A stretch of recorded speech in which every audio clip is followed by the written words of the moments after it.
Good morning, everyone. One of the minor saints, if you can have such a thing as a minor saint, of today is Saint Marcelin Champagne, who is the founder of the Marist organization. So all of you who are associated with the Marist schools, we wish you a happy feast day. Today we look at John's Gospel, chapter 21, and it is verses 15 to 19, where Jesus says, "Simon, son of John, do you love me?"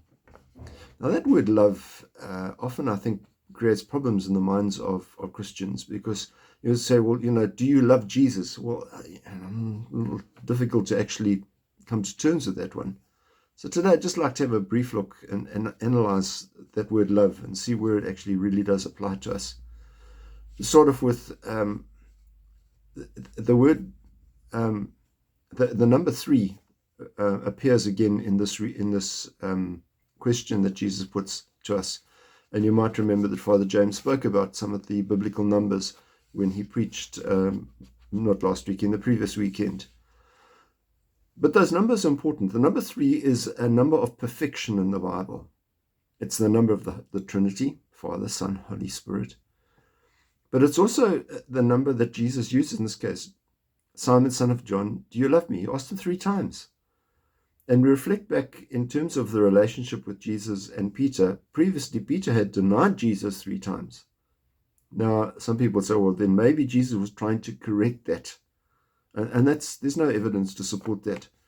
But there is a question in terms of what was Jesus actually asking him. First of all, when Jesus said to Peter, do you love me?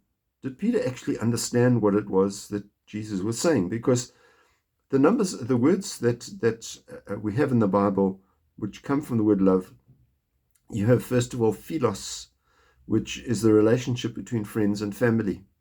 Okay, that's an intimacy and a connection and a commitment. You have eros, which is the word that we get erotic from, which is the relationship between a man and a woman. You also have storge, which is associated with philos, but it's more of a family devotion, your commitment to that. And then obviously agape, which is the sacrificial and unconditional love of God. And so perhaps Jesus was saying, Peter, do you love me this way? Do you love me that way? Do you love me that way? And so Jesus was asking the question, Peter, do you clearly understand what it is that I'm asking you? I'm not asking you to have an emotional attachment to me, but what I am asking you to is to have an unconditional love of God, which is what we all should have. Have a lovely weekend and really have a fantastic Pentecost.